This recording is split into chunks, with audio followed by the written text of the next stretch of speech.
성경은 법조문이나 선언문으로 되어 있지 않고 이야기로 되어 있습니다. 성경은 짤막짤막한 금언이나 격언을 모아놓은 명언집이 아닙니다. 그래서 순서에 상관없이 아무데나 펼쳐서 읽어도 한마디 한마디가 감동이 밀려오는 그런 교훈서가 아닙니다. 성경은 시간적, 공간적 배경이 있고 사건에 사건이 이어지는 이야기입니다. 기승전결이 있고요, 자초지종이 있습니다. 또 등장인물들이 나와서 서로 대화를 합니다. 대화니까 고백도 있고 질문도 있고 설득도 있고 연설도 있고 주장이 있고 반박이 있습니다. 대화를 사실을 주고받는 그런 경우도 있지만 어떤 경우에는 상대방을 이기려고 논쟁을 하고 서로 속고 속이는 치열한 갈등과 거짓과 거기에 과장과 또 허풍과 또는 조크와 반어와 비유 등 다양한 표현 방식이 성경에 등장합니다. 그래서 성경은 절대로 한 장면만 보고 내용을 판단하면 안 되고 한 표현만 읽고 그 의미를 결정해서는 안 됩니다. 성경의 어떤 장면이나 어떤 표현을 볼 때마다 이 사건이 왜 등장하는가, 이 사건이 왜 여기서 등장하는가, 왜 이렇게 등장하는가 꼭 살펴보아야 합니다. 어떤 표현이 나오면 왜 이런 표현을 할까, 이 표현을 한 의도가 뭘까, 목적이 뭘까, 이 표현이 담당하고 있는 그 가치가 뭘까 꼭 살펴보아야 합니다. 그렇지 않으면 성경을 읽었는데 큰 오해가 발생합니다. 오늘 저와 여러분이 본문을 읽었는데 오늘 본문이 사람들에게 하나님에 대해서 엄청난 오해가 발생하도록 만드는 그런 대표적인 사례입니다. 오늘 본문만 읽어보면 표현된 대로라고 하면 당연히 오해가 발생하게 되어 있습니다. 제가 개요를 설명해 볼게요. 13장에서 하나님이 정탐을 보냈는데 그 중에 10명이 아주 부정적인 분석을 내놓았습니다. 그러자 백성들이 밤새도록 통곡을 하고 한 지휘관을 세워서 애굽으로 돌아가자 결정을 합니다. 여호수아가 안타까운 마음에 나서서 열심히 선택을 해보지만 가나안을 포기한 백성들은 여호수아마저 돌로 치려고 합니다. 그렇게 여호수아마저 돌로 치려고 했을 때 하나님의 반응이 오늘 14장 11절입니다. 여호와께서 모세에게 이르시되 이 백성이 어느 때까지 나를 멸시하겠느냐, 내가 그들 중에 많은 이적을 행하였으나 어느 때까지 나를 믿지 않겠느냐, 내가 전염병으로 그들을 쳐서 멸하고 내게 그들보다 크고 강한 나라를 이루게 하리라 입니다. 하나님이 이렇게 살벌한 말씀을 하시자 모세가 13절부터 19절까지 길게 간절하게 백성을 용서해 달라고 호소합니다. 그랬더니 하나님의 반응이 20절, 여호와께서 이르시되 내가 내 말대로 사하노라 입니다. 자, 여기서 무슨 오해가 발생합니까? 가장 대표적으로 발생하는 오해가 하나님도 뜻을 바꾸시느냐라는 겁니다. 하나님도 뜻을 바꾸시느냐? 예, 아주 합리적인 오해입니다. 분명히 하나님께서 전염병으로 그들을 쳐서 멸하겠다라고 선언하셨습니다. 성경의 다른 곳을 보면 하나님이 시건치 아니하신다, 하나님이 변개치 아니하신다, 하나님은 후회가 없으시다 라고 언급되어 있는데 여기서는 분명히 저들을 쳐서 멸하고 라고 말씀하셨다가 모세가 어쩌고 저쩌고 하니까 하나님이 계획을 바꾸십니다. 하나님 스스로 하신 말씀을 손바닥 뒤집듯이 바꾸는데 걸린 시간이 길지가 않습니다. 명색이 내가 하나님인데 이걸 바꾸면 되나? 그러면 사람들이 나를 어떻게 생각할까? 그럼 어떻게 할까? 고민도 하시고 하나님께서 이래저래 재도 보시고 그래야 되는데 없습니다. 그런 거.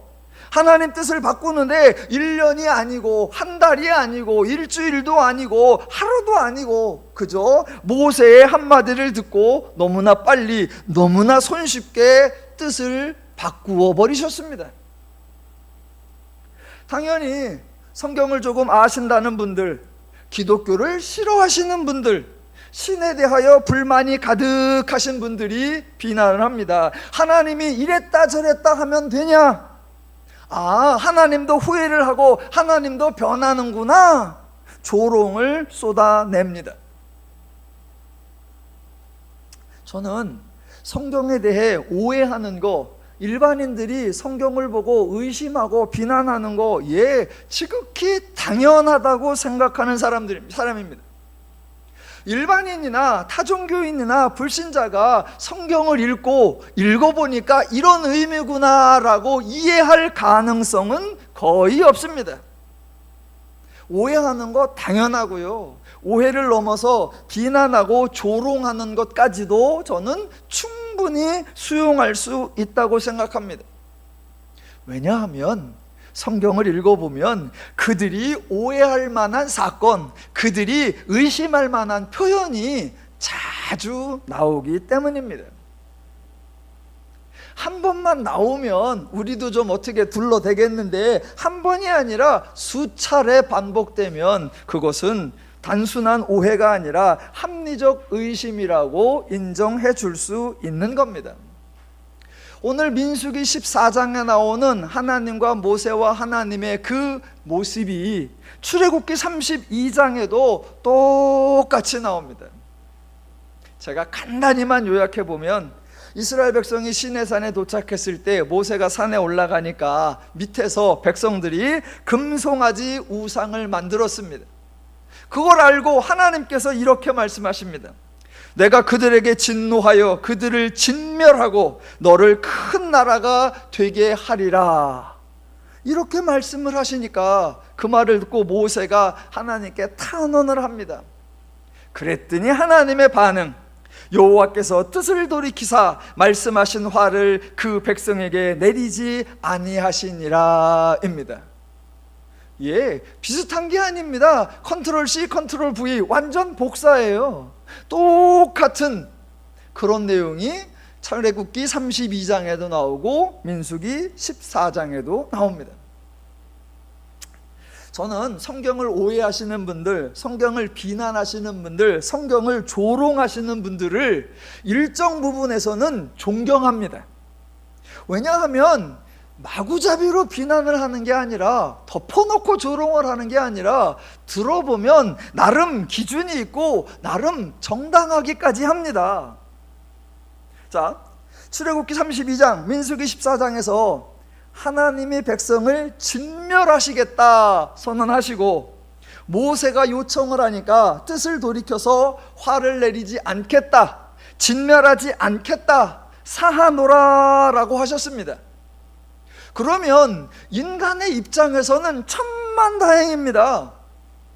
전능하신 하나님이 진멸해버린다라고 하면 인간에게는 재앙인데, 하나님이 뜻을 돌이켜서 진멸하지 않기로 하셨다면 그거야말로 감사하고 감사할 일입니다. 진멸당할 처지에 있던 사람이 진멸을 당하지 않고 살아났다면 너무 기뻐서 하나님께 왜 뜻을 바꿨냐고 그렇게 따질 일이 아닙니다. 내가 살아난 게 너무 감사하니까 하나님이 뜻 바꾸신 거 잘하셨다고 해야지 왜 뜻 바꾸냐고 따지겠습니까? 그런데 성경을 비난하는 사람들은 그걸 따지는 거예요. 내가 진멸당하는 건 내 입장이고, 내가 진멸당하는지 말든지 하고 상관없이 하나님이라면, 신이라면, 변치 않는 분이라면 계획을 바꾸면 안 되는 거 아니냐라고 따지는 겁니다. 명색이 신이라면 인간의 사정 따위는 고려하지 않고 오직 신의 권세, 신의 권위를 위해 뜻한 바를 밀어붙여야 하지 않느냐라는 주장입니다. 참으로 멋진 죄인들입니다. 참으로 고상한 죄인들이에요. 그러니까 성경에서 사람들이 문제라고 여겨지는 건요, 성경에 오해를 살만하게 기록되어 있다, 그게 문제가 아니고요, 왜 기록된 대로 문자적으로 이해하느냐, 그런 읽기가 문제가 아닙니다. 가장 심각한 문제는 사람들이 의심을 할 때 그 의심을 차단하고 오해를 할 때 그 오해를 통제하려고 하는 기독교의 반응이에요. 또 사람들이 오해를 하고 의심을 하면 그것을 잘 풀어주어야 하는데, 풀어준다고 하면서 더 심각한 왜곡을 만들어내는 기독교의 설명 방식, 그게 진짜 문제예요. 보세요. 이스라엘의 정탐꾼들이 갔다 와서 보니까, 와, 가나안이 자기들보다 크고 강하다, 그들은 거인이고 이스라엘은 스스로 보기에도 메뚜기 같다라고 아주 적절한 사례까지 들면서 백성들에게 절망적인 의견을 내놓았습니다.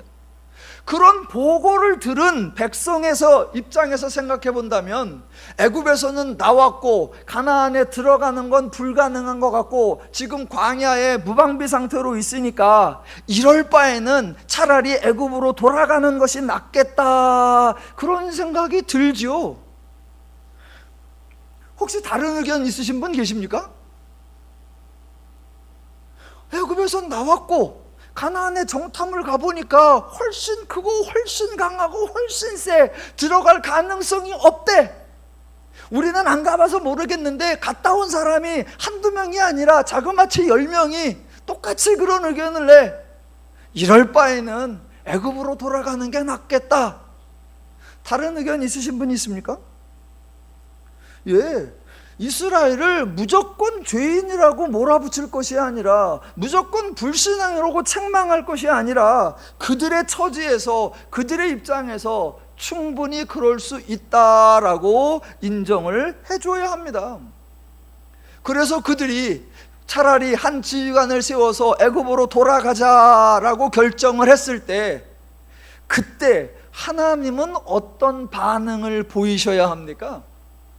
여러분은 하나님에게서 어떤 반응을 기대하시겠습니까? 하나님의 반응이 14장 11절이었어요.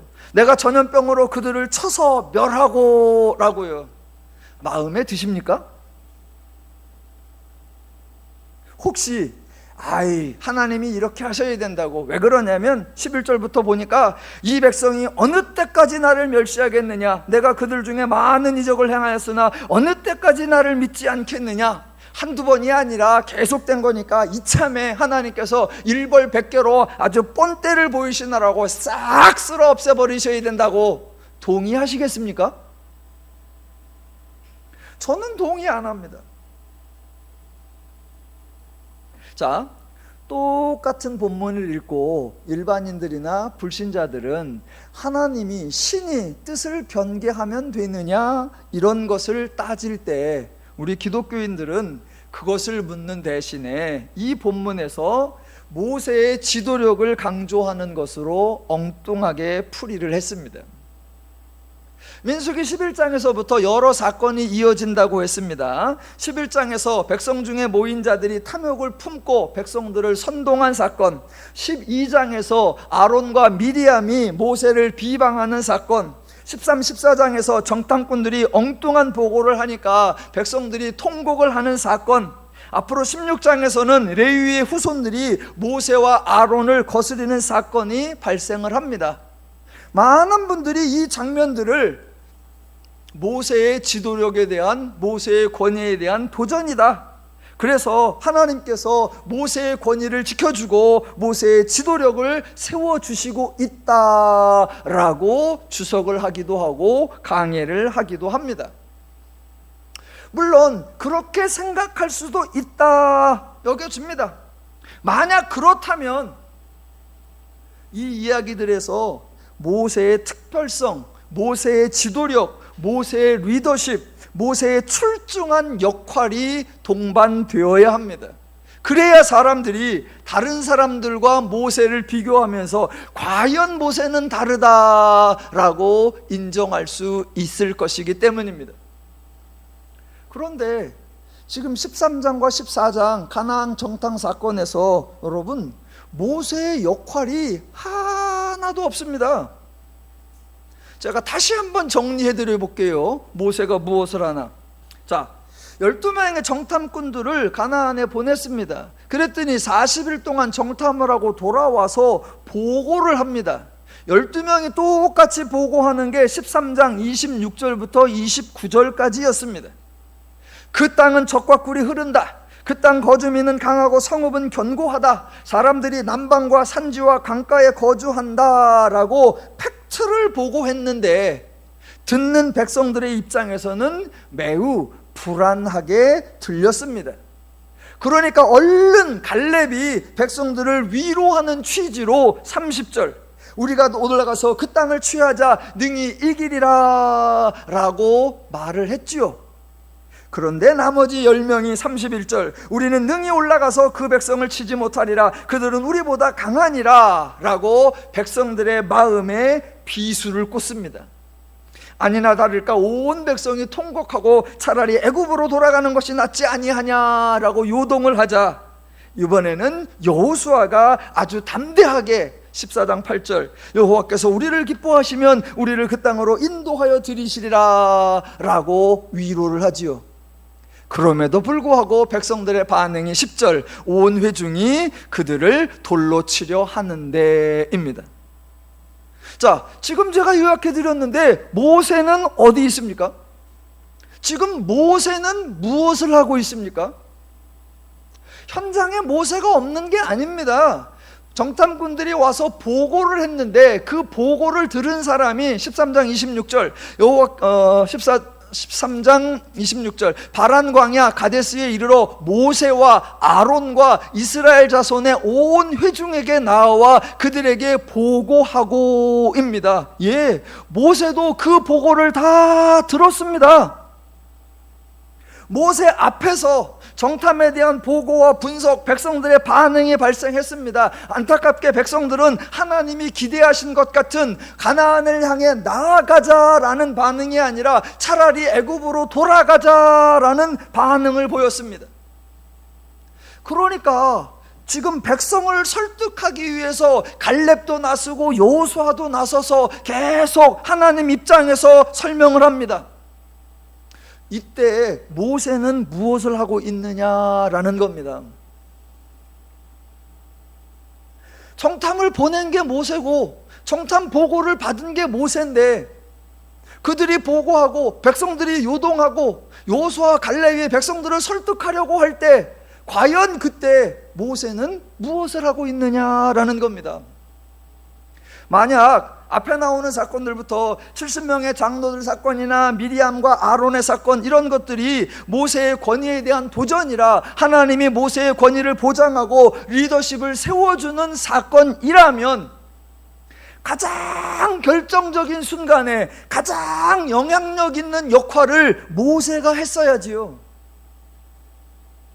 그런데 모세는 여호수아와 갈렙을 지지하는 후원 연설을 하지도 않고, 그렇다고 10명의 정탐꾼들을 책망하고 꾸짖는 그런 말을 하지도 않고, 그렇다고 백성을 위로하고 설득하는 말도 하지 않습니다.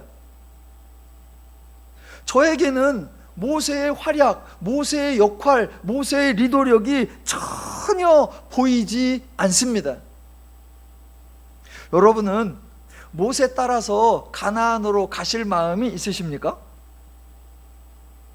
과연 이 이야기가 이스라엘의 지도자에 대한 이야기이고, 하나님께서 모세의 권위를 세워주고 모세의 리더십을 추켜 세워주는 그런 이야기인 것처럼 보이십니까? 조금 더 나가 볼까요? 자, 11절부터 오늘 20절까지 읽었는데 이야기는 25절까지 쭉 진행이 되는데, 자, 자, 대화를 조금만 자세히 살펴보면 내용이 아주 난감합니다. 다시 한번, 오늘 여러 번 반복됩니다. 하나님께서 11, 12절에 내가 전염병으로 그들을 쳐서 멸하고 라고 말씀하셨죠. 모세가 13절부터 19절까지 길게 하나님을 설득했습니다. 그러자 20절에서 하나님께서 내가 네 말대로 사하노라 라고 했습니다. 그러면 사해야지요. 근데 21절을 딱 보시면 그러나 라고 시작을 합니다. 그래서 22절부터 읽어보면 이렇게 나옵니다. 내 영광과 애굽과 광야에서 행한 내 이적을 보고서도 이같이 10번이나 나를 시험하고 내 목소리를 청종하지 아니한 그 사람들은 내가 그들의 조상들에게 맹세한 땅을 결단코 보지 못할 것이요 또 나를 멸시하는 사람은 한 사람도 그것을 보지 못하리라 라고 하십니다. 여러분, 이런 거를 전문용어로 뒤끝이라고 합니다. 뒤끝. 지금 하나님이 22절부터 완전히 뒤끝 장렬이십니다. 그러니까 좀 많이 난감하지 않으세요? 아니, 처음에는 모두 죽인다고 했다가 뜻을 돌이키는 것처럼 하시더니 그렇다고 전적으로 용서하는 것은 아니고 그동안에 마음 안 들었던 놈들은 다 죽이겠다. 이게 용서입니까? 표현된 대로만 하면 하나님은 죽이기로 했다가 살리기로 했다가 일부는 다시 죽이기로, 지금 하나님이 이랬다 저랬다 그랬다 하시는 겁니까? 자, 이 본문들을 보고 하나님의 이런 반응, 성경에 나오는 이런 표현들을 가지고 참 오해와 고민과 의심이 많이 나와서 어떻게 풀어야 할까 난감해합니다. 그런데요, 지금 정탐꾼들의 보고와 관련해서 나타나는 하나님의 반응은 어느 한 행동이 이상한 것이 아니고 어느 한 표현이 어색한 것이 아니라 이 사건 자체가 매우 이상합니다. 그래서 어느 한 행동이나 어느 한 구절을 가지고 문제를 제기할 것이 아니라 이 사건 자체를 이상하다라고 생각하셔야 합니다. 여러분, 과연 하나님은 이스라엘을 멸하려고 하셨을까요? 과연 하나님은 모세의 말을 듣고 뜻을 바꾸셨을까요? 하나님은 죽이겠다고 길길이 뛰시고 모세는 하나님을 진정시키느라고 진땀을 빼고 그랬더니 결국 모세의 뜻대로 하나님의 마음을 돌이키셨다라고 하면 모세와 하나님 중에 누가 더 온유한 것입니까? 하나님은 승질나가지고 뻑하면 전염병, 뻑하면 돌로 쳐, 뻑하면 다 묻어버려, 뻑하면 진멸. 하나님 별명이 하기복시세요? 하도 기복이 심해서. 그랬더니 모세는 아이고 하나님 그러시면 안 되고요, 아이고 하나님 삐지지 마시고요, 아이고 하나님 심통 부리지 마시고요, 아이고 하나님 왔다 갔다 하지 마시고요, 하나님 그저 그냥 못 본 채 하시고 눈 감으시고. 하나님은 툭하면 진노하고 모세는 계속 달래서 하나님 뜻을 돌이키고, 그러면 누가 더 온유하고 누가 더 신실한 겁니까? 이 본문을 가지고 모세의 지도력, 모세의 리더십을 강조한다면 그러면 하나님은 뭐가 돼요? 예, 모세 강조할 수 있습니다. 모세 대단하다, 모세 온유하다, 예, 모세 백성을 사랑한다, 예, 그 말 할 수 있어요. 그런데 모세 칭찬하자고 하나님을 완전히 뭉개버리면 이게 말이 됩니까? 과연 하나님은 백성을 죽이려고 하고 모세는 백성을 살리려고 한다. 그렇다면 여러분은 하나님을 믿으시겠습니까? 모세를 믿으시겠습니까? 혹시 다른 사건이나 혹시 다른 장면에서는 모세를 강조할 수 있고 모세의 지도력이나 리더십을 칭찬할 수도 있습니다. 그러나 이 본문에서는 절대로 모세를 강조해서는 안 됩니다. 왜냐하면 등장인물이 하나님과 모세이기 때문입니다. 사람끼리 나오면 모세와 다른 사람인데 다른 사람은 맨날 죄를 짓고 모세는 신실하다, 다른 사람은 맨날 부정한데 모세는 거룩하다, 그렇게 말이 돼요. 다른 사람하고 모세를 비교해서 모세가 탁월하다, 예, 말할 수 있습니다. 하지만 하나님과 모세가 등장하는 장면에서 모세는 신실하고 모세는 리더력이 있고 모세는 지도력이 있고 모세는 온유하다. 그러면 하나님은 뭐가 되는 거예요? 사람 추켜 세우자고 하나님을 깎아내려서는 안 되는데 그 힘들고 어려운 일을 기독교인은 해내지 말입니다. 그래서는 안 돼요. 하나님과 인간은 비교 대상 자체가 되지 않고 설령 비교 대상으로 등장한다면 무조건 하나님이 더 온유하고 무조건 하나님이 더 신실하지요. 그러니까 오늘 본문을 통해서 불신자들이 하나님이 이러실 수 있느냐, 하나님은 그러시면 안 된다라고 따지는 거 당연합니다. 그런데 기독교인들이 하나님은 인간을 진멸해도 된다라고 말하거나 하나님보다 모세가 낫다라고 주장을 하면 그건 정말로 어이없는 일이고 우리 스스로 통탄할 일입니다. 그래서 하나님의 어떤 한 가지 반응, 하나님이 말씀하신 어떤 한 가지 표현, 이것을 궁금해할 것이 아니라 이 사건 자체가 왜 등장하는가, 이 사건 자체가 무엇을 말하려고 하나, 그것을 살펴보아야 한다라는 겁니다. 본문은 엉뚱한 사건이 불쑥 끼어들어 있는 것이 아니고요, 표현이 잘못되어 있는 것이 아닙니다. 하나님 실제로 이런 말씀을 하신 적이 있고 모세 실제로 이런 행동을 한 적이 있습니다. 행여라도 하나님은 이런 말씀을 하신 적이 없다 잡아떼거나 사본상의 오류다라고 억지를 부릴 일이 아니고요, 어떤 단어나 어떤 표현은 즉 삭제해야 된다 우거될 것도 아닙니다. 대신 하나님은 왜 이런 행동을 하셨을까? 하나님은 왜 이 이야기들을 성경에 기록하게 하셨을까? 하나님이 이렇게 말씀하시고 이렇게 행동하시는 이유와 목적은 무엇일까? 그걸 찾아야 합니다.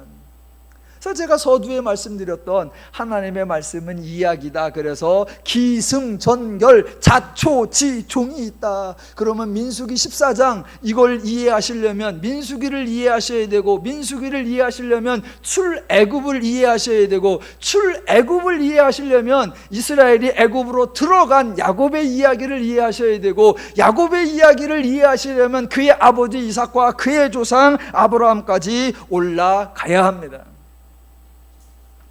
아이고, 민수기 하다 말고 창세기부터 살펴보면 오늘 설교는 2시까지 하겠구나. 걱정하지 않으셔도 됩니다. 창세기부터 이야기가 진행되는데 여호수아까지 많은 사건이 등장하는 게 아니라 한 가지 사건이 등장하는 겁니다. 창세기 12장부터 여호수아 24장까지는 하나님께서 아브라함을 부르고 아브라함에게 말씀하신 한 가지 사건이 계속 진행되는 겁니다. 제가 읽어볼게요. 창세기 12장, 하나님께서 아브라함에게 나타나시고 말씀하시기를 내가 너로 큰 민족을 이루고 네게 복을 주어 내 이름을 창대하리니 너는 복이 될지라 라고 하셨고, 아브라함이 가나안에 도착했을 때에 내가 이 땅을 네 자손에게 주리라 라고 말씀하셨습니다. 이 말씀하신 것부터 창세기, 출애굽기, 레위기, 민수기, 신명기, 여호수아까지가 완성되는 겁니다. 창세기 12장부터 여호수아 24장까지는 하나의 이야기, 하나의 사건, 하나의 주제가 진행됩니다. 그러면 이 모든 사건의 한 가지, 하나의 주제, 하나의 사건, 하나의 핵심인데 그 강조점이 무엇일까? 이걸 찾으면 오늘 본문은 쉽게 이해가 됩니다. 자, 하나님이 아브라함에게 말씀하신 걸 다시 한번 읽어볼게요. 밑줄을 치시면 어디다 치시나 주보에 힌트가 다 나와 있습니다. 자, 창세기 12절 다시 한번. 내가 너로 큰 민족을 이루고 네게 복을 주어 내 이름을 창대하게 하리니 너는 복이 될지라. 너를 축복하는 자에게는 내가 복을 내리고 너를 저주하는 자에게는 내가 저주하리니 땅의 모든 족속이 너로 말미암아 복을 얻을 것이라. 7절, 여호와께서 아브라함에게 나타나 이르시되 내가 이 땅을 내 자손에게 주리라 하신지라입니다. 창세기부터 여호수아까지 이루어지는 하나의 사건, 하나의 이야기의 핵심이 뭐냐? 모두 내가 주리라, 즉 하나님이 주신다, 하나님이 행하신다라는 겁니다. 하나님은 아브라함에게 제안을 하신 것이 아니고, 부탁을 하신 것도 아니고, 거래를 하신 것도 아니고, 명령을 하신 것도 아니고, 오직 하나님이 하시겠다 선포하셨습니다. 종종 창세기 12장을 얘기하면 저는 이제 2절부터 읽었는데 많은 분들은 1절을 강조하지요. 그래서 하나님이 명령하셨고 아브라함이 순종했다라고 착각을 합니다. 창세기 12장 1절에 이렇게 나와요. 너는 너의 고향과 친척과 아버지의 집을 떠나 내가 네게 보여줄 땅으로 가라. 그러지만 바로 그 위에 11장 31절을 보면 아브라함은 이미 본토 친척 아비집은 갈대아 우르를 떠났고 목적지 없이 출발한 것이 아니라 가나안으로 가고자 하여 이미 정해놓고 이동을 하였습니다. 그러니까 아브라함이 순종하면 하나님이 민족을 이루어주고 아브라함이 충성을 하면 하나님이 땅을 주는 이야기가 전혀 아닙니다. 반대로 전적으로 하나님이 내가 주리라, 내가 주면 너는 민족을 이루게 될 것이고, 내가 주어서 너와 모든 민족을 복을 받게 할 것이고, 내가 주어서 너로 땅을 차지하게 하리라 하나님이 하신다고 하나님이 선포하셨습니다. 그걸 확증하기 위해서 창세기 15장에서 언약을 세우기까지 하신 거예요. 창세기 15장 18절, 그날에 여호와께서 아브라함과 더불어 언약을 세워 이르시되 내가 이 땅을 애굽 강가에서부터 그 큰 강 유브라데까지 내 자손에게 주노니입니다. 예, 하나님께서 이 역사를 펼치시는 이유가 뭐냐? 죄인들에게 하나님을 알게 하는 것, 저희 교회 용어로 이제 계시지요. 그래서 계시에는 세 가지 요소가 나온다. 다 아시죠? 죄인들 생각하기에 가장 불가능한 사건을 펼치시고, 죄인들 생각하기에 가장 불가능한 사람을 세우시고, 죄인들 생각하기에 가장 불가능한 방법을 통해서 역사하신다라는 겁니다. 그러니까 죄인들이 하나님을 모른다, 거기서부터 시작하는 겁니다. 죄인들이 하나님 모르는 거 당연하고, 죄인들이 하나님 말씀에 불순종하는 거 당연하고, 죄인들이 하나님이 행하시는 사역을 이해하지 못하는 거 당연하고, 죄인들이 원망하고 불평하고 투정하는 거 당연하다예요. 당연하다. 왜? 하나님을 모르니까.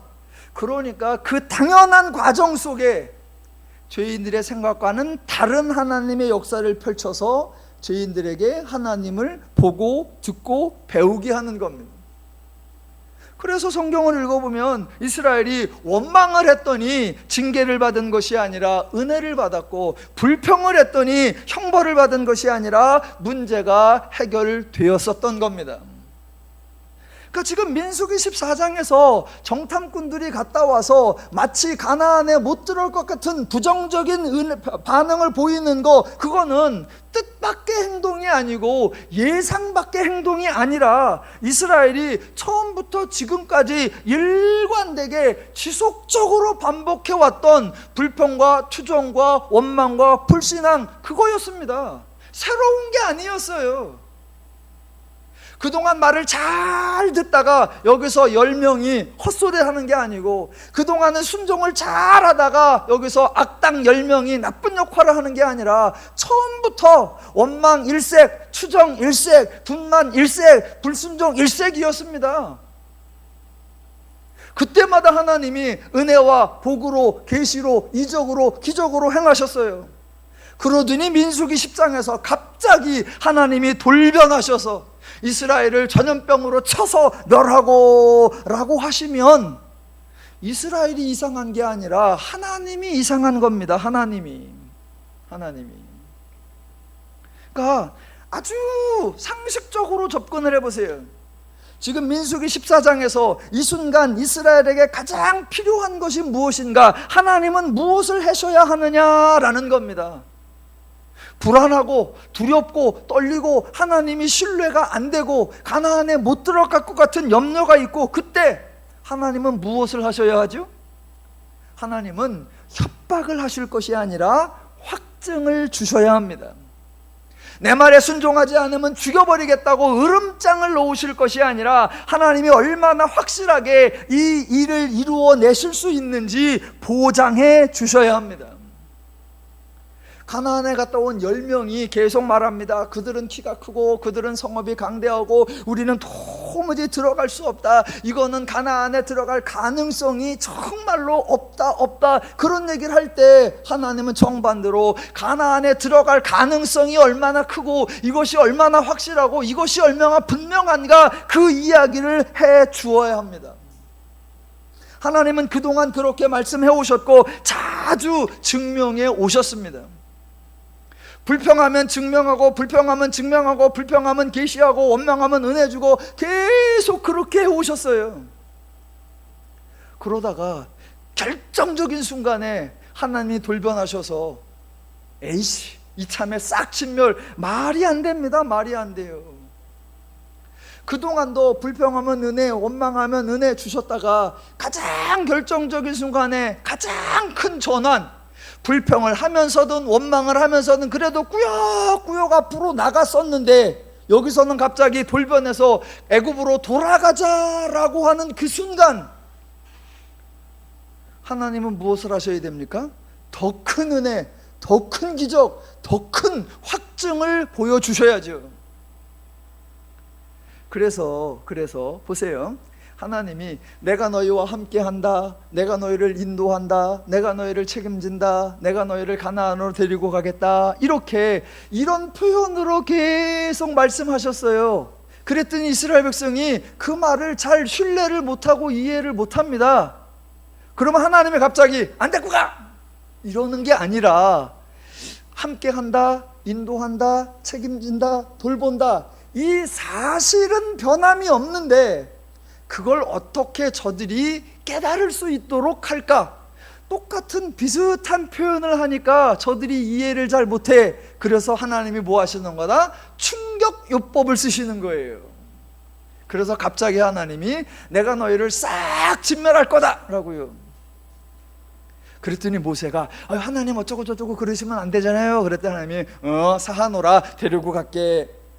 하나님이 이스라엘을 책임진다, 인도한다, 보장한다, 데리고 가신다, 이건 변함이 없는 겁니다. 다만 그 내용을 설명하는 방식에서 평상시에는 오케이 이렇게 하시다가 이번에는 정반대로 마치 버리실 것처럼, 마치 죽이실 것처럼, 마치 싹 쓸어버리실 것처럼 그래 놓고 모세가 한마디 하니까 그러지, 데리고 가야지. 예, 하나님이 말씀하시고 뜻을 바꾸시면 됩니까? 아니요, 그런 적이 없는 겁니다. 다만 동일한 하나님의 뜻을 이런 방식으로 설명을 하시는 겁니다. 자, 조금만 더 가볼게요. 지금 이 장면이 여기서 처음 나오는 게 아니라 출애굽기 32장에서 이미 나와 있었어요. 그래서 출애굽기 32장을 한번 볼게요. 그러면 민수기 14장도 저절로 이해가 되니까. 자, 출애굽기 32장. 이런 설교를 일타쌍피라고 합니다. 한 본문을 갖고 두 개의 본문을 한꺼번에 푼다. 거기에 전문 용어가 아니고요, 성경 해석학 전문 용어입니다. 일타쌍피. 자, 출애굽기 32장. 아시는 대로 자, 모세가 산에 올라갔을 때 백성들이 아래에서 금송아지 우상을 만들었습니다. 그랬더니 7절부터 하나님이 이스라엘에게 말씀을 쭉 하세요. 그러다가 결론이 10절에 나오죠. 그런즉 내가 하는 대로 두라. 내가 그들에게 진노하여 그들을 진멸하고 너를 큰 나라가 되게 하리라 입니다. 그러자 11절부터 모세가 하나님 여호와께 구하여 이르되인데, 하나님을 설득하는 게 아니고 하나님과 타협하는 게 아니고 하나님과 논쟁하는 게 아니고 하나님께 호소하는 게 아닙니다. 자, 모세가 하나님께 말하는 근거가 무엇인지를 한번 찾아보십시오. 제가 읽을 테니까 모세의 근거가 이거구나, 그걸 딱 발견하시면 모세가 말하는 게 설득인지 타협인지 논쟁인지 호소인지 아니면 요구인지 구별이 되실 것이고, 그렇다면 이것이 모세의 지도력을 강조하려는 건가 하나님의 신실함을 강조하려는 건가 구분이 확 될 겁니다. 자, 제가 11절부터 한번 읽어볼게요. 모세가 그의 하나님 여호와께 구하여 이르되, 여호와여, 어찌하여 그 큰 권능과 강한 손으로 애굽 땅에서 인도하여 내신 주의 백성에게 진노하시나이까? 어찌하여 애굽 사람들이 이르기를 여호와가 자기 백성을 산에서 죽이고 지면에서 진멸하려는 악한 의도로 인도해 내었다고 말하게 하시려 하나이까? 주의 맹렬한 노를 그치시고 뜻을 돌이키사 주의 백성에게 이 화를 내리지 마옵소서. 주의 종 아브라함과 이삭과 이스라엘을 기억하소서. 주께서 그들을 위하여 주를 가리켜 맹세하여 이르시기를 내가 너희의 자손을 하늘의 별처럼 많게 하고 내가 허락한 이 온 땅을 너희의 자손에게 주어 영원한 기업이 되게 하리라 하셨나이다 입니다. 자, 모세가 하나님께 내세운 명분이 무엇입니까? 하나님도 모세의 말을 들어줄 수밖에 없는 근거가 무엇이냐고요. 저기요, 하나님이 백성을 죽이면요, 동네 사람들이요, 하나님이 무능하다고 욕합니다. 그래서 결국 이스라엘 백성이 죽는 게 문제가 아니라 하나님 망신당하는 겁니다. 하나님 망신당하면 안 되시잖아요 라고 주장한다. 예, 일리가 있지만 별로 중요하지 않습니다. 왜냐하면 여러분, 고대 근동에서 그 당시에 이방 신들은 불순종하는 백성이나 불충성하는 백성에게 자비를 베풀지 않았습니다. 그 당시 종교, 그들의 신 개념에서는 신의 복을 받기 위해서는 철저하게 신의 뜻에 복종해야 한다라는 조건이 있었습니다. 그래서 불순종한 백성들을 신이 죽여버리는 건 신이 망신을 당하는 것이 아니라 도리어 신의 권위가 쓰는 것이었습니다. 신식이나 되는데 얼마나 자기 백성이 없으면 말도 안 듣는 것도 겨우 끌고 가고 찌질한 것들도 막 데리고 가. 뭔 그따위 신이야? 명색이 신쯤 된다 그러면 충성하지 않는 것들은 확 죽여버려서 권위가 쓰고 권세가 쓸 수 있게 그래야 신이지. 고대 근동에는 그랬습니다. 그래서 지금 모세가 말하는 것처럼 저기요, 여호와께서 인도하다 죽여버리면요 주께서 능력이 없다고 비난해요. 고대 근동 사람들 아무도 비난 안 합니다. 도리어 죽어도 싸. 그런 놈들은 죽어야 돼. 그러니까 모세가 말한 건 그게 아닙니다. 모세가 말한 것 중에 가장 중요한 게 뭐냐? 13절이에요. 13절. 주의 종 아브라함과 이삭과 이스라엘을 기억하소서. 주께서 그들을 위하여 주를 가리켜 맹세하여 이르시기를 내가 너희의 자손을 하늘의 별처럼 많게 하고 내가 허락한 이 온 땅을 너희의 자손에게 주어 영원한 기업이 되게 하리라 하셨나이다. 예, 이겁니다. 하나님이 맹세하셨다라는 겁니다. 이 모든 일을 내가 주리라, 내가 하리라 하나님이 시작하셨고 내가 책임진다 하나님이 맹세하셨다 다는 겁니다. 그렇다면 이스라엘의 수준이 어떠하든, 이스라엘의 상태가 어떠하든, 이스라엘의 반응이 어떠하든, 이스라엘의 행동이 어떠하든 하나님은 맹세하신 것을 지키셔야 한다라는 겁니다.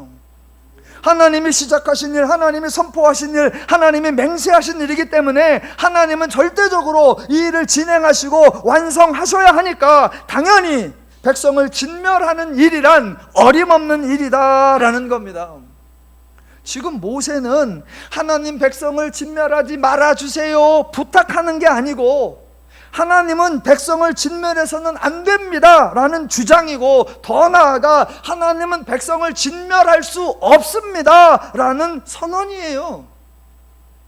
그래서 모세가 하는 말을 들어보시면 하나님, 제가 백성들을 다 회개시킬게요. 내가 백성들을 다 새롭게 만들게요. 제가 백성들을 이제부터 말 잘 듣게 만들 테니까 하나님 봐주세요. 그 어떤 말도 하지 않습니다. 반대로 하나님이 이번에 살려만 주시면요 충성을 하겠습니다. 있는 걸 다 바치겠습니다. 헌신하겠습니다. 그런 다짐도 하지 않습니다. 모세가 하나님께 하는 말 중에 이스라엘 백성에 대한 얘기는 없습니다. 오직 하나, 하나님 맹세하셨잖아요. 예, 우리들은 늘 우리 행동의 근거를 제공하려고 그래요. 그래서 일단 회개부터 하고, 일단 우는 것부터 하고, 일단 금식부터 하고, 일단 뇌물 드리는 것부터 하고, 그 다음부터는 되지도 않을 온갖 거짓 맹세와 거짓 다짐과 거짓 충성을 다 서약하고. 아니요, 모세는 그런 거 한마디도 안 해요. 하나님이 시작하셨고 하나님이 맹세했잖아요. 이스라엘 그런 거 모르셨어요? 죄인들 그런 거 모르셨어요? 아셨잖아요. 예, 하나님의 약속, 하나님의 맹세에 따른 하나님의 행동을 요구하는 겁니다. 그랬더니 하나님이 어떻게 하세요? 32장 14절, 여호와께서 뜻을 돌이키사 말씀하신 화를 그 백성에게 내리지 아니하시니라 입니다. 여러분, 이거 얼핏 보면 되게 놀라운 얘기죠. 명색이 하나님인데, 아니 자기의 뜻을 이렇게 쉽게 바꾼단 말입니까? 아니, 주저함도 없이, 망설임도 없이, 고민도 없이, 입장 표명이라는 기자회견도 없이 단숨에 바꾸어 버립니다. 그래서 이거를, 이 사건 자체에 대한 질문을 다시 해봐야 된다는 겁니다. 어떻게 해요? 아니, 과연 하나님은 자기 약속을 잊으셨을까요? 하나님은 자기가 맹세한 것을 기억지 못하셨을까요? 그래서 죽여버린다고 하니까 모세가, 기억력 좋고 총명한 모세가 하나님에게 기억을 회상시켜 주니까 그때서 기억이 나서 하나님이 뜻을 바꾸셨을까요? 하나님은 맹세를 무시하려고 했는데 모세가 맹세를 들고 나오니까 어쩔 수 없이 지금 뜻을 돌이키셨냐라는 겁니다. 아니요, 사실은 전혀 그렇지 않고 정반대의 이야기를 하는 겁니다. 하나님이 시작하셨고 하나님이 맹세하셨고 하나님은 신실하게 진행해 오셨다. 잊은 것은 너희요, 불순종한 것은 너희요, 신뢰하지 못한 것은 너희다 라는 겁니다. 그런데 그거를 정반대 장면처럼 하는 거예요. 마치 하나님이 잊으신 것처럼, 그래서 다 멸하리라 라고 하고, 마치 모세가 기억한 것처럼 약속을 지키셔야죠 라고 하고, 그랬더니 하나님은 화들짝 그때서 아참 하시는 것처럼 내가 내 말대로 사하노라. 좀 표현이 이상합니다만 이런 걸 보고 퍼포먼스라 그래요. 퍼포먼스. 왜요? 똑같은 패턴으로 자꾸 하니까 못 알아들으니까 이번에는 서프라이즈로 화들짝 놀래서, 아니 우리를 죽이신단 말이야. 그럴 때 옆에서 모세가 맹세, 하나님 맹세 기억하시죠? 하나님 약속 기억하시죠? 그랬더니 그렇지, 나는 원래부터 맹세대로 하지, 나는 원래부터 약속대로 하지, 그러니까 원래대로 용서해야지, 내가 계속해서 은혜를 주어야지. 예, 하나님은 뜻을 바꾸신 적이 없고 계획을 변경하신 적이 없습니다. 그러니까 이 순간에, 이미 출애굽기 32장에서 이 순간에 이스라엘 백성들은 한 가지 중요한 사실을 기억하고 간직했어야죠. 아, 우리는 가나안에 들어가겠구나. 가나안 주민이 아무리 크고 가나안 성읍이 아무리 견고해도 우리는 들어가겠구나. 왜? 하나님은 약속을 지키실 거니까. 물론 우리가 중간에 38년 동안 광야에서 온갖 불순종을 다 하겠지. 그래도 우리는 들어가겠구나. 왜? 하나님은 신실하신 분이니까. 그래서 민수기에서 혹시 하나님이 아무리 살벌한 말씀을 하셔도 놀라지 말자. 신명기에서 아무리 하나님이 잔인한 말씀을 하셔도 겁먹지 말자. 하나님이 아무리 어이없는 말씀을 하셔도 우리 전혀 당황하지 말자. 왜? 그분은 맹세하신 대로 하신 분이요, 그분은 신실하신 분이기 때문에. 그걸 기억을 해야죠. 그리고 이스라엘 백성은 광야를 무사히 지나갈 수 있는 중요한 사실을 안 겁니다. 혹시라도 하나님이 나는 이제 너희들한테 질렸다, 너희들에게 손 띈다, 이제 너희들하고 작별이다, 그러면 뭐라고 하면 된다? 하나님 맹세. 그럼 그래, 내가 너희를 전염병으로 싹 치리라. 하나님 맹세. 그럼 그렇지. 예, 하나님을 우리 편에서 절대로 떨어지지 못하게 하는 유일한 요소, 하나님이 그걸 확증하여 주시는 거예요. 하나님의 맹세. 그게 어디에 나왔다고요? 이미 출애굽기 32장이에요. 민수기 14장으로 와볼까요? 놀랄 일이 하나도 없습니다. 설교 끝났어요 벌써. 똑같이 나오니까. 그래도 한 번 더, 민수기 14장으로 돌아오면 11절 12절에서 뭐 하신다고? 하나님이 전염병으로 쳐서 멸하신다라고 합니다. 이때 쫄아야 된다, 안 쫄아야 된다? 쫄을 이유가 하나도 없다는 거죠. 쫄을 이유가 하나도 없어요. 그랬더니 모세가 13절부터 길게 이야기를 합니다. 중간 생략 16절. 여호와가 이 백성에게 주기로 맹세한 땅에 인도할 능력이 없었으므로 광야에서 죽였다 하리이다. 예, 하나님은 백성을 죽이면 안 된다고, 하나님은 백성이 아무리 불순종해도 도와주어야 한다고, 아무리 거역하고 부인해도 책임주셔야 한다고 주장하는 근거가 뭐냐? 하나님이 맹세하셨기 때문이라는 겁니다. 하나님이 무슨 살벌한 말씀을 하셔도 맹세를 어길 수가 없습니다. 또 다른 표현 17절. 이제 구하옵나니 이미 말씀하신 대로, 이 말씀이 출애굽기 32장에 나오는 거예요. 이미 말씀하신 대로 주의 큰 권능을 나타내옵소서 이르시기를. 그때 말씀하셨잖아요. 뭐라고? 여호와는 노하기를 더디하시고 인자가 많아 죄악과 허물을 사하시나니. 예, 이렇게 말씀하셨으니까 말씀하신 대로 행하셔야 되고, 그렇게 맹세하셨으니까 맹세하신 대로 하셔야 합니다. 19절. 구하옵나니 주의 인자의 광대하심을 따라 이 백성의 죄악을 사하시되 애굽에서부터 지금까지 이 백성을 사하신 것 같이 사하시옵소서. 예, 모세는 호소하는 게 아니고 간구하는 게 아니고 탄원하는 게 아니라 요구하는 겁니다. 요구. 하나님이 어떤 반응을 보이실까요? 예, 이럴 때 쓰는 용어가 안 봐도 비디오라고 하는 겁니다. 예, 그래서 20절. 여호와께서 이르시되 내가 내 말대로 사하노라. 예, 놀랄 것도 없고 새삼스러울 것도 없죠. 원래부터 이랬고 지금까지 이랬고 앞으로도 그럴 겁니다. 그러니까 19절 끝에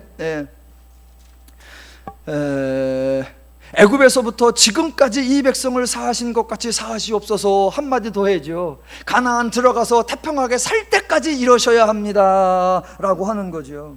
예, 전혀 놀라울 일이 아니죠. 하나님이 사하시는 거 당연한 거죠. 그러니까 하나님이 죽이시려고 했다, 실제로 그런 의도가 없으셨고, 모세의 말을 듣고 뜻을 바꾸셨다, 그러신 적이 없습니다. 하나님의 원래 뜻, 저들을 책임진다. 계속된 뜻, 저들을 책임진다. 완성된 뜻, 저들을 책임진다. 예, 그거 하나예요. 중간에 왜 이렇게 하나님이 말씀하셨어요? 예, 서프라이즈. 좀 이해해라, 좀 깨달아라, 좀 분별해라. 또 다른 교육 방법이 드러난 겁니다.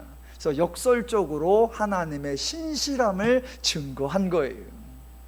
절대로 모세의 온유함, 모세의 설득력, 모세의 대화법, 모세의 지도력이 아니라 하나님의 신실하심, 하나님의 거룩하심, 하나님의 일관되심, 하나님의 맹세대로 행하심, 우리가 신뢰할 만한 하나님의 속성을 우리에게 강조해 준 겁니다. 그러면 이제 이스라엘 백성에게 남은 게 뭐예요? 아, 이분은 우리를 책임진다고 했지. 그러니까 평안하자, 그러니까 담대하자, 그러니까 자유롭자, 그러니까 신나게 하나님과 더불어 광야를 지나고 얼른 가나안 땅에 들어가자. 예, 하나님은 그걸 기대하시는 거예요. 이스라엘 백성에게 이렇게 했다면 오늘날 저와 여러분에게도 기대하는 바가 뭡니까? 안타까운 거는 자꾸 성도들의 행동을 근거로 하나님을 바꾸려고 하는 태도입니다. 여러분이 여기 나와 있다고 그게 구원이 아니고, 여러분이 침례받았다고 그게 구원이 아니고, 여러분의 지금 믿음 생활이 그거 보증된 거 아무것도 없다고, 여러분의 행동에 따라서 다 구원을 잃어버릴 수 있고, 하나님의 약속을 다 취소될 수 있고, 여러분의 구원이 소멸될 수 있고. 아니요, 성경은 정반대로 말합니다. 저와 여러분이 아무리 부족해도, 아무리 연약해도, 아무리 어리석어도 하나님이 우리를 구원하셨고, 그 하나님의 구원은 변개치 않을 것이며, 하나님이 우리를 만들어내고 성숙시켜내고 완성해 내실 거라고 선언하시는 겁니다. 그 하나님 때문에, 그 하나님의 신실함 때문에 저와 여러분이 담대함과 평안함이 가능한 것입니다. 오늘날 저와 여러분의 신앙, 하나님의 은혜, 하나님의 언약, 하나님의 맹세, 하나님의 신실함을 알아서 즐거워하는 신앙, 행복을 누리는 신앙, 기뻐하며 감사하는 신앙이 되어야 하는 것이 옳습니다. 더 우리 모든 성도 여러분, 말씀을 깨달아 알아가면서 하나님의 은혜와 복을 더욱 풍성히 누려가시기를 주님의 이름으로 축원합니다.